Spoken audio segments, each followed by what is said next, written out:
1 menit paham klasifikasi genetis.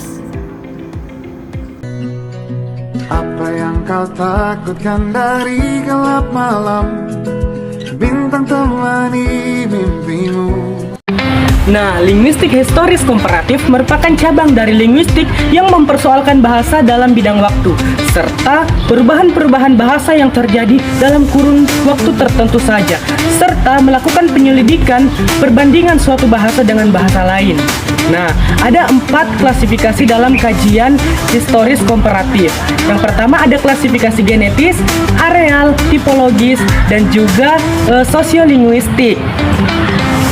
Tetapi pada video ini kami hanya akan fokus membahas tentang klasifikasi genetis saja. Nah, klasifikasi genetis disebut juga dengan klasifikasi genealogis yang dilakukan berdasarkan garis keturunan bahasa-bahasa itu.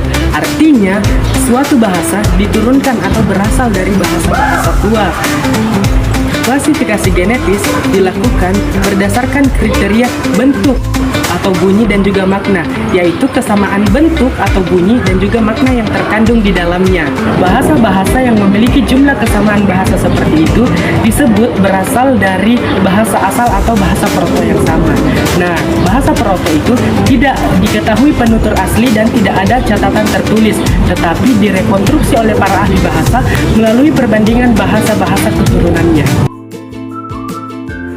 Bagaimana sih dan siapa yang menemukan teori klasifikasi genetis ini? Teori klasifikasi genetis ditemukan oleh A. Schellhardt pada tahun 1866 dan menamai teori ini teori batang pohon.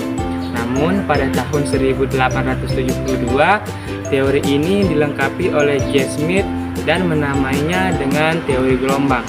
Maksud dari teori gelombang ini adalah mengandaikan atau mengibaratkan bagaimana bahasa itu bisa menyebar dan terpecah. Nah, gelombang yang terbentuk dari jatuhnya batu tersebut terdiri dari gelombang yang tinggi dan menuju ke rendah.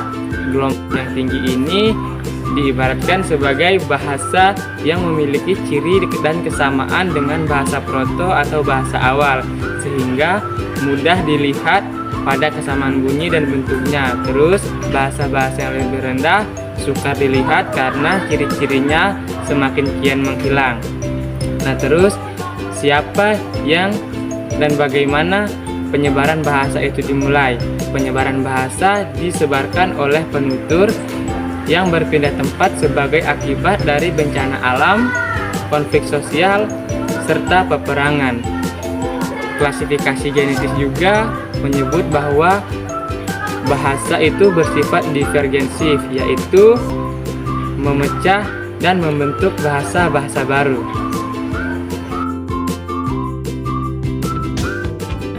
Baik teman-teman, di sini saya akan menjelaskan ciri-ciri klasifikasi genetis.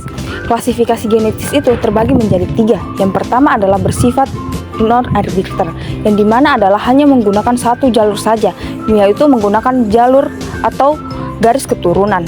Nah, garis keturunan yang dimaksud ini adalah garis atau keturunan itu yang dari lebih tua. Nah, yang lebih tua selanjutnya itu akan diturunkan dari yang lebih tua sebelumnya. Eksklusif atau tuntas. Nah, yang mana sih yang dibilang eksklusif atau tuntas? Jadi, eksklusif atau tuntas itu dengan mempergunakan garis keturunan tadi, semua bahasa di dunia ini dikelompokkan lagi, yaitu menjadi rumpun-rumpun, subrumpun, dan kelompok-kelompok tertentu. Sehingga semua bahasa dimasukkan ke dalam kelompok, jadi tidak ada yang bahasa yang tidak dimasukkan ke dalam kelompok tersebut. Sehingga semua bahasa itu tidak tersisa, teman-teman. Nah, terus apa sih yang ketiga itu? Jadi teman-teman, yang ketiga itu adalah unik, yang dimana adalah tiap bahasa hanya memiliki keanggotaan tertentu. Dengan kata lain, tidak mungkin pada waktu yang bersamaan bahasa itu menjadi anggota rumpun bahasa yang berkelainan, tidak merangkap keanggotaan ini. Nah, itu yang disebut adalah unik. Di sini saya akan membahas tentang rumpun bahasa di dunia. Di dunia ini ada 11 rumpun bahasa, namun saya hanya menyebutkan 5 yang terbesar beserta contoh dari bahasa Indonesia yang termasuk ke dalam rumpun Austronesia. Nah, yang pertama ada rumpun Indo-Eropa, contohnya bahasa Jerman, bahasa Indo-Iran, dan bahasa Armenia. Nah, yang kedua ada rumpun Hamito-Semit atau Afro-Asiatik. Contohnya bahasa Barbar, bahasa Tauhid, dan bahasa Erat yang termasuk ke dalam sub rumpun Hamid. Dan adapun contoh bahasa Arab, Stopika, dan bahasa Ibrani yang termasuk ke dalam sub rumpun Semit. Nah, yang ketiga ada rumpun Khairil Nil. Contohnya bahasa Swahili, bahasa bentuk dan kiasan. Nah, yang keempat ada rumpun bahasa Dravida.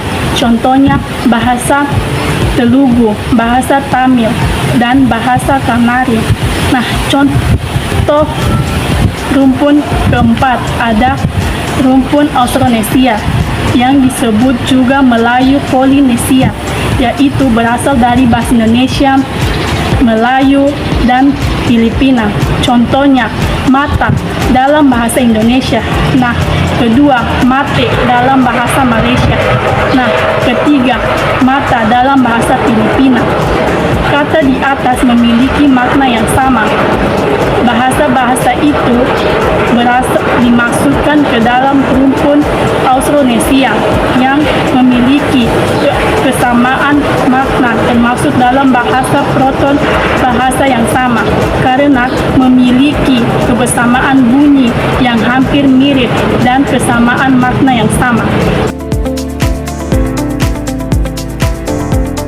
Teman-teman, tujuan klasifikasi genetis itu yaitu untuk mengetahui asal-usul suatu bahasa yang dikaji, serta menetapkan hubungan kekerabatan antar bahasa, rekonstruksi protobahasa, mengelompokkan bahasa sekerabat, serta penelusuran penyebaran dan pusat migrasi.